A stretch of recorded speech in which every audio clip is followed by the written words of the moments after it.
लेकिन अभी मैं सुनील जी आपके पास आना चाहता हूँ। ये जो बात हुई कि मेरी कमीज तुम्हारी कमीज से ज्यादा सफेद है, और जो जिस कार्टून का मैंने जिक्र किया, आज जस्टिस काटजू ने जो कार्टून शेयर किया है, हर्षवर्धन और सतीश जी को भी सुना दूं कि उन्होंने एक कार्टून शेयर किया है ट्विटर पर, शायद आपने देखा हो, जिसमें मोदी जी एक कूची लेकर एक दीवार को केसरिया रंग से पोत रहे हैं या भगवा रंग से पोत रहे हैं, और अचानक मुड़ के देखते हैं तो केजरीवाल जी ने वो पूरा पेंट का ड्रम उठा के अपने ऊपर उलट लिया है।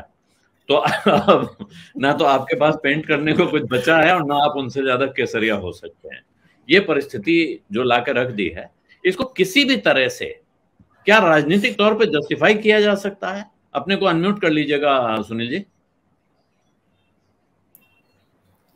धन्यवाद आलोक जी। राजनीतिक तौर पे ही नहीं, इसको किसी भी तरह से जस्टिफाई नहीं किया जा सकता।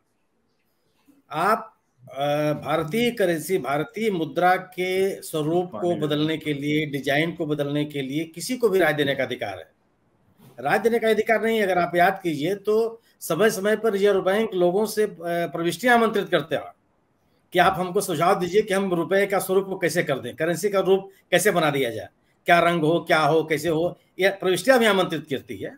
तो इस पर राय देने का किसी को हक है। लेकिन कोई यह राय थे कि इसलिए रुपए पर गणेश और लक्ष्मी की प्रतिमा लगा दी जाए कि इससे देश की अर्थव्यवस्था सुधर जाएगी, यह तो सर पीट लेने वाली बात है। अच्छा, जिन देशों का उन्होंने उदाहरण दिया कि इंडोनेशिया में ऐसा हुआ है, ठीक है, हुआ है, हम भी इंडोनेशिया गए हैं, मैं भी देखा वहां के रुपए में है।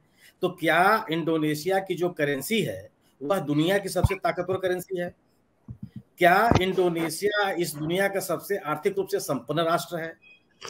क्या इंडोनेशिया की करेंसी अंतरराष्ट्रीय करेंसी है, उसमें पूरी लेन देन होती रहती है गणेश जी के, लक्ष्मी जी की मूर्ति को देकर के? ये कौन सा तर्क है?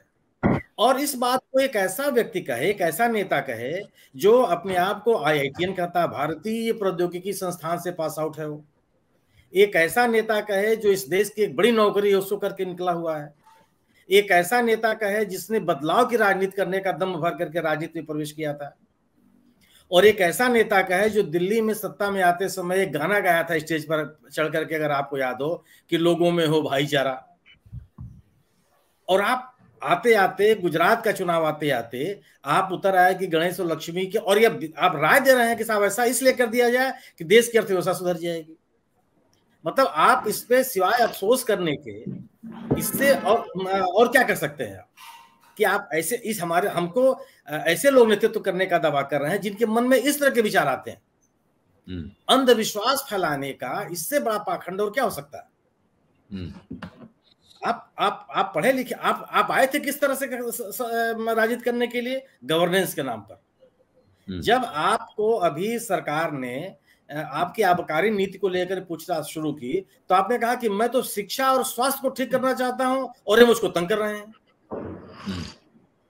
आप ये कहना चाहते हैं कि हम तो गवर्नेंस देना चाहते हैं, हम सुशासन लाना चाहते हैं, और ये हमको तंग कर रहे हैं। सड़क पर निकल के तो आप यही कहते हैं, और आकर के आपने शुरू कर दिया कि गणेश लक्ष्मी की मूर्ति, और हमको विचार आया, मैं पूजा कर रहा था उस समय मेरे मन में अलौकिक विचार आया, ये भी कहते हैं आप।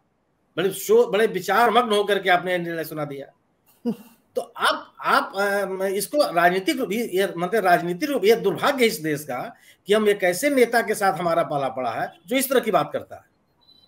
भारतीय संविधान कहता है कि भाई, भारतीय संविधान आम नागरिकों से और गवर्नेंस से, सरकार से भी उम्मीद करता है कि लोगों में आप वैज्ञानिक बोध पैदा कीजिए, रीजनिंग पैदा कीजिए, इसकी कोशिश कीजिए कि समाज में रीजनिंग प्रिवेल करे। और आप डंके की चोट पे बता रहे हैं कि ना ना ऐसे सब गड़बड़ बात है, आप गणेश लक्ष्मी को लाइए तब यह देश सुधर जाएगा, इसकी मुद्रा सुधर जाएगी। यह कुछ नहीं आलोक जी, यह है केवल क्या कि देखिए, इसमें कोई बहस नहीं है कि गुजरात का चुनाव, गुजरात की सोसाइटी, पूरा समाज एक पोलराइज सोसाइटी है। मैं 2 चुनाव देखा हूं गुजरात में, खूब मजे से घूमा हूं, बहुत पोलराइज्ड है वो।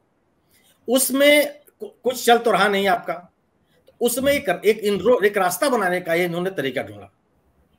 दुर्भाग्य क्या है कि वहां की सरकार भी गवर्नेंस की बात नहीं कर रही है। वहां के लोग भी, अभी जो सत्तारूढ़ दल के लोग हैं, वह गुजरात अस्मिता की बात कर रहे हैं 27 सालों के शासन में आने के बाद भी, कि गुजरात की अस्मिता मैंने यह कहा जाए पब्लिक मीटिंग में सत्तारूढ़ दल के द्वारा कि एक अपोजिशन जो है वह गुजरातियों का अपमान करने के लिए सक्रिय है। और इस अस्मिता के साथ लोग मजाक कर रहे हैं और इनको सबक सिखाना है। हमने 27 साल में क्या झंडे गाड़े हैं इसका कोई उल्लेख नहीं है, इसकी कोई बात नहीं कर रहा है। तो यह अरविंद केजरीवाल जी को ये लगता है कि यह अच्छा रास्ता है, इसी की बात की जाए और इसमें एक अपना रास्ता बनाया जाए। और ये घूम घूम के कह रहे हैं कि साहब बीजेपी में सरकार तो क्या, मैंने बीजेपी का गुजरात में विकल्प मैं ही हूं। क्यों विकल्प है आप पिछला विधानसभा चुनाव लड़े, 0, 1 सीट आपको नहीं मिली विधानसभा में। आपने स्थानीय निकायों का चुनाव लड़ा, 5 नगर निगमों में से आप केवल एक मतलब उल्लेखनीय प्रदर्शन आपका हो पाया है सूरत में, वहां भी आप मेयर नहीं जिता पाए अपनी। जो त्रिस्तरीय पंचायतों के चुनाव हुए उसमें आप कहीं नहीं है।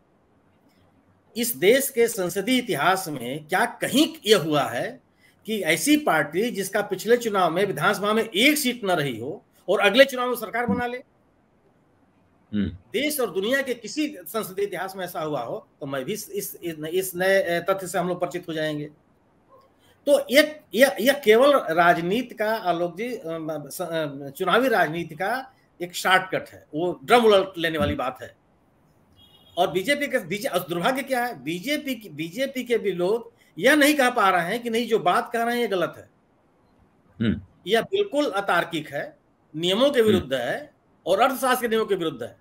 वो क्या कर रहे हैं कि नोट पे किसकी मूर्ति लगाई जाए, किसकी फोटो छापी जाए, रिजर्व बैंक का प्रोग्रेटिव है। क्या तो नोटबंदी क्या सरकार की प्रोग्रेटिव था? ये भी तो रिजर्व की प्रोग्रेटिव था। लेकिन बीजेपी यह खुल के कहे कम से कम कि नहीं नहीं जिस तरह की बात है ये बात उचित नहीं है और इससे अर्थव्यवस्था नहीं सुधरने वाली है। तो ये नहीं, यही तो अब मेरे ख्याल में देखिए जो बात जहां है और इस किस्से को जिसके लिए जिस वजह से छेड़ा गया, जो मेरी समझ है वो मुझे ये कहती है कि इसको छेड़ने का पूरा उद्देश्य यही था कि भारतीय जनता पार्टी इसके जवाब में क्या कहेगी, क्या वो कैसे कहेगी कि आप गणेश और लक्ष्मी मत लगाओ, तो तुरंत हल्ला मचाना शुरू करेंगे, देखो ये हिंदू नहीं है तो हिंदू विरोधी हैं। सत्य हिंदी का ऐप डाउनलोड करें गूगल प्ले स्टोर पर।